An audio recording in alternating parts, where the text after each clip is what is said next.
नमस्कार, मी चित्रा सोनवणे. स्वागत आहे तुमचं माझ्या यूट्यूब चॅनल श्री रेणुका माऊलीवर. तर चला तर आपण बनवणार आहोत बटाट्याची आणि कांद्याची भाजी, मिक्स भाजी. तर त्यासाठी लागणारं साहित्य: उभा चिरलेला कांदा, उभे काप केलेले बटाटे, म्हणजे कांदा आणि बटाटे दोन्हींचे काप सारखेच करून घ्यायचे.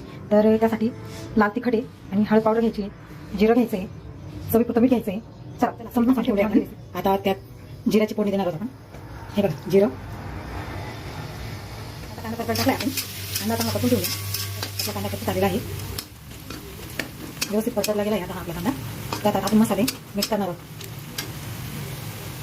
लाल तिखट 2 चमचे, हळद अर्धा चमचा मिक्स करून घ्यायचे. चांगला व्यवस्थित मसाला परतला गेला पाहिजे. आपला मसाला परतला की त्रास होत नाही.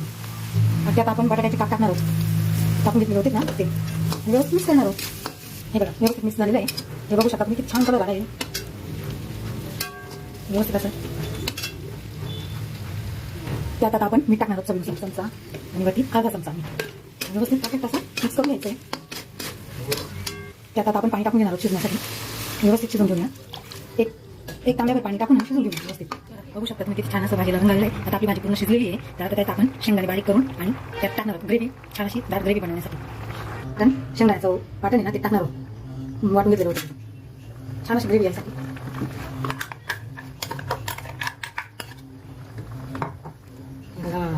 हे बघा किती छान अशी ग्रेव्ही बघा. आता भाजीला खूप छान असं टेक्चर येऊन